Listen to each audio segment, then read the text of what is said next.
আমাদের হিন্দু মতে বাঙালি বিয়ের কিছু কিছু নিয়মকানুন আছে। বিয়ের আগের দিন থেকে শুরু হয় একদম ফুলশয্যা, মানে বৌভাত পর্যন্ত। তার মধ্যে বিয়ের দিন সকালবেলা অনেকেই বলে নান্দিমুখ, আমরা বলি দধিমঙ্গল। এরপরে শুরু হয় বৃদ্ধি, পূর্বপুরুষের জলদানের মধ্য দিয়ে বিয়ের পর্ব শুরু। তারপর গায়ে হলুদ, সন্ধ্যাবেলা কনে সাজার পর মূল বিয়ের অনুষ্ঠান শুরু হয়। সেখানে প্রথমেই হয় শুভ দৃষ্টির পর হয় মালা বদল। তারপরে এই সপ্তপদী, 7 সমুদ্র পার, এই সপ্তপদীর অনুষ্ঠানটাই দেখাবো। এরপরে যে মূল অনুষ্ঠান, বিয়ের যেটা প্রধান, সেটা হচ্ছে সিঁদুরদান পর্বটা আমি পরের ভিডিওতে আনবো। এখানে আমি বেশিরভাগটাই বিয়ের ভিডিওটাই তুলে ধরলাম। ভিডিওটা একটু লং হলো, তবে বিয়ের অনুষ্ঠানটা মোটামুটি পুরোটাই দেখা যাবে। কোনো বিয়েটাই আমি একদম দেখিনি, ভিডিওগুলো আমি পরবর্তীকালে আমার বন্ধুদের মাধ্যমে কালেক্ট করেছি। এখনও ক্যামেরাম্যান ভিডিও দিয়ে উঠতে পারিনি, তখন আরও ভালো ভালো ভিডিও আমি পোস্ট করব।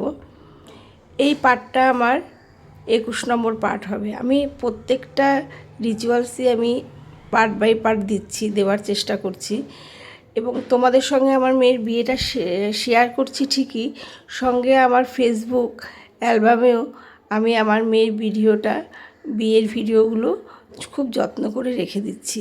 মূলত নিজের জন্যই আমি ভিডিওগুলো দেখছি। পরে যখন মনে হবে আমার ফোনের গ্যালারি থেকে ভিডিও চলে গেলেও ফেসবুক কিন্তু ঠিক রেখে দেবে। তাই আমার মেয়ের বিয়ের অনুষ্ঠানটা তোমাদের সঙ্গে শেয়ার করলাম।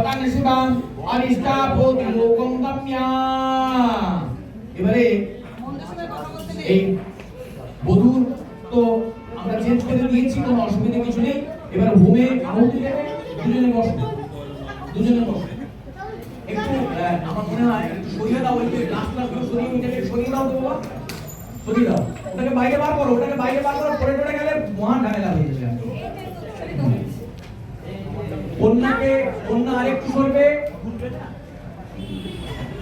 সব উল্টে পড়ে যাবে, বাইরে বার করো, একদম বাইরে বার করো।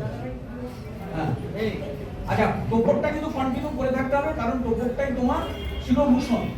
এখন তুমি হোম করছো, এই হোমের সময় শিরভূষণ লাগবে। চলে যাও, একটু তোমাকে হোমটা করতে হবে তো, ওইটাকে সরিয়ে